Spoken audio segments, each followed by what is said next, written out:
Bom dia, pessoal. Como passaram o final de semana? Então, na nossa última leitura, deu um probleminha técnico, né? E a gente parou no meio. Então, só para vocês saberem, a gente está na página 352, segundo Samuel. Foi quando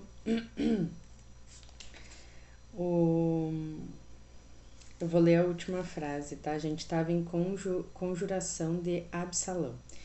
4 anos se passaram, Absalão disse ao rei: Deixe-me ir a Hebrom para cumprir ali uma promessa que fiz ao Senhor quando teu servo estava em Jesus. Fez este voto: Se o Senhor me reconduzir a Jerusalém, irei prestar-lhe culto em Hebrom. Vai em paz, disse o rei, e ele foi para Hebrom. Absalão enviou emissários secretos a todas as tribos de Israel com esta mensagem: Quando ouvirdes o som da trompeta, dizei: Absalão é rei em Hebrom. Ora tinham partido de Jerusalém com Absalão 200 homens, convidados por ele, que o seguiam com simplicidade de coração, sem nada suspeitar. Enquanto oferecia os sacrifícios, Absalão mandou chamar também Aquitofel, gilonita, conselheiro de Davi, a sua cidade de Gilo. E assim a conjuração se fortificava e se tornava cada vez mais numerosa em torno de Absalão. Fuga de Davi. Vieram então anunciar a Davi: os israelitas aderem a Absalão. Davi disse então a todos os que estavam com ele em Jerusalém: Vamos, fujamos, porque não poderemos de outro modo escapar a Absalão. Apressai-vos e parti, não suceda que ele nos surpreenda de repente e nos inflinja a ruína, passando a cidade ao fio da espada. Os servos do rei disseram-lhe: Faça-se como ordenar o rei meu senhor, somos teus servos. O rei partiu a pé com toda a sua família, mas deixou 10 concubinas para guardar o palácio. O rei saiu, pois, a pé com todos os seus servos e se detiveram na última casa. Todo o seu exército desfilava ao seu lado: os seresteus, os feleteus e todos os geteus, em número de 600 homens que o tinham seguido desde Gete. Todos marchavam diante do rei. O rei disse a Itai, o geteu: Por que vens também tu conosco? Volta e fica com o novo rei, pois és um estrangeiro e mesmo um exilado de tua terra. Chegaste ontem e hoje vou fazer que andes errante conosco, não sabendo eu mesmo onde vou? Volta, toma os teus contigo, e que o Senhor seja misericordioso e fiel para contigo. Mas Itai respondeu ao rei: Pela vida do Senhor e pela vida do rei, meu senhor, onde estiver o meu senhor e rei, ali estará também o teu servo, tanto para a morte como para a vida. Está bem, disse Davi, passa. E Itai, o geteu, desfilou com todos os seus homens e com toda a sua comitiva. E estando o rei junto do Cedron, enquanto desfilava o povo diante dele, tomando o caminho da oliveira do deserto, toda a terra chorava em alta voz. Veio também Sadoc com todos os seus levitas, trazendo a arca da aliança de Deus. Depuseram-na enquanto Abiatar subia, e até que tivessem passado o povo que tinha saído da cidade. Disse então o rei Sadoc: Reconduza a arca de Deus à cidade. Se eu achar graça aos olhos do Senhor, ele me reconduzirá e me fará revê-la, bem como o lugar de sua habitação. Mas se disser que não quer mais de mim, eis-me aqui, faça de mim o que ele aprouver. O rei disse ainda a Sadoc: Vede, tu e Abiatar, voltai em paz para a cidade em Aquimas.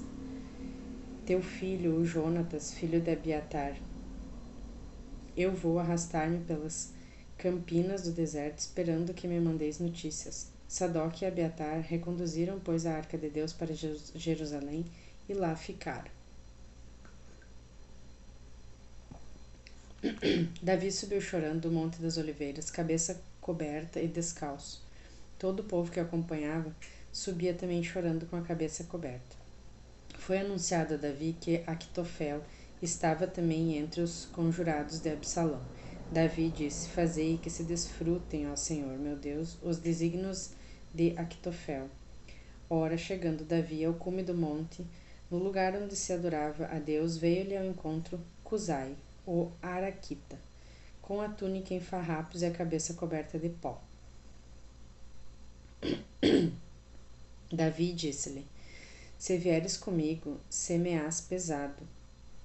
Mas se voltares à cidade e disseres a Absalão: Eu quero ser, ó rei, teu servo, como fui outrora servo de teu pai, doravante, servir-te-ei a ti. Então desconectarás o meu favor, o desígnio de Actofel.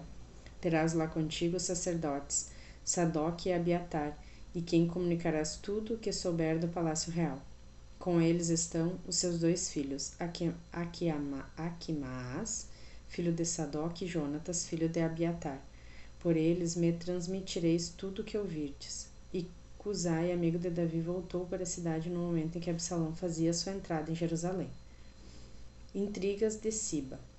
Tendo Davi avançado um pouco além do cume, viu que lhe vinha ao encontro Siba, servo de Mefibosete, com 2 jumentos selados e carregados de 200 pães, 100 caixas de uvas secas e 100 frutos maduros e um odre de vinho. O rei disse-lhe: Que tens aí? Os jumentos, respondeu Siba, devem servir à família do rei, para que os montem. Os pães, os frutos servirão de comida para os teus servos, o vinho será para aquele que se fatigar no deserto. O rei perguntou: Mas onde está o filho do teu senhor? Ficou em Jerusalém? Respondeu Siba, alegando que agora a casa de Israel lhe deveria o reino de seu pai. O rei disse a Siba: Tudo o que possuía Mefibosete te pertence doravante. Eu me inclino diante de ti, respondeu ele. Conserva-me a tua graça, ó rei, meu senhor. Ultrajes de Semei. Quando o rei chegou a Baurim, apareceu um homem da família da casa de Saul chamado Semei, filho de Gera, o qual ia proferindo maldições enquanto andava. Atirava pedras contra o rei Davi e contra todos os seus servos, embora todo o exército e todos os guerreiros valentes se encontrassem à direita e à esquerda do rei. E o amaldiçoava, dizendo: Vai-te embora, homem sanguinário e acelerado. O Senhor faz cair sobre ti todo o sangue da casa de Saul, cujo trono usurpaste. O Senhor entregou o reino ao teu filho Absalão. Este, oprimindo de males, homem sanguinário que és. Então Abissai, filho de Sárvia, disse ao rei: Por que insulta este cão morto ao rei, meu senhor? Deixa-me passar, vou cortar-lhe a cabeça. Que nos importa, filho de Sárvia? Respondeu Davi. Deixa-o amaldiçoar. Se o Senhor lhe ordenou que me amaldiçoasse, quem poderia dizer-lhe: Por que fazes isto?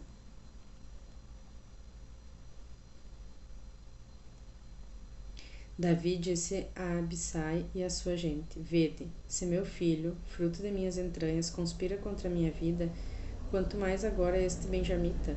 Deixa-o amaldiçoar, se o Senhor lhe ordenou. Talvez o Senhor considere a minha aflição e me dê agora bens por este ultraje. Davi e seus homens retomaram o seu caminho, mas Semei ia ao longo da montanha ao lado dele, vomitando injúrias, atirando-lhe pedras e espalhando poeira pelo ar. O rei e toda a sua tropa chegaram extenuados a... Tem 3 pontinhos, tipo, tá faltando uma palavra, onde descansaram. E aqui embaixo explica que faltava o nome do lugar. Absalão em Jerusalém. Absalão entrou em Jerusalém com toda a sua tropa de israelitas, acompanhado de Actofel. Quando Cusai, o Araquita, amigo de Davi, se apresentou a Absalão, disse-lhe: Viva o rei, viva o rei. Absalão disse-lhe: E essa é a tua afeição por teu amigo? Por que não partistes com ele? Não, respondeu Cusai. Eu sou daquele que escolheu o Senhor com todo este povo. Com este é que eu ficarei. Aliás, a quem serviria eu senão ao seu filho? Como servi ao teu pai, assim te servirei a ti também. Absalão disse a Actofel: Deliberai entre vós sobre os que devem fazer. Actofel respondeu-lhe: Aproxima-te das concubinas de teu pai, que ficaram aqui para guardar o palácio. Assim todo Israel saberá que te tornaste odioso ao teu pai, e aos teus partidários se animarão com maior coragem. Armaram, pois, que Absalão uma tenda no terraço, e ali à vista de todo Israel. Ele vinha abusar das concubinas de seu pai. Ora, os conselhos que dava Aquitofel naquele tempo era considerado como palavra de Deus. Assim considerava todos os seus conselhos, tanto para Davi como para Absalão. 17. Aquitofel disse a Absalão: Deixa-me escolher 12.000 homens e irei ainda esta noite perseguir Davi. Assaltá-lo-ei no momento em que estiverem extenuados de fadiga. Provocarei o pânico e todos os que estão com ele fugirão. O rei ficará sozinho e então o ferirei. E te reconduzirei todo o povo, assim como a esposa volta para o seu esposo.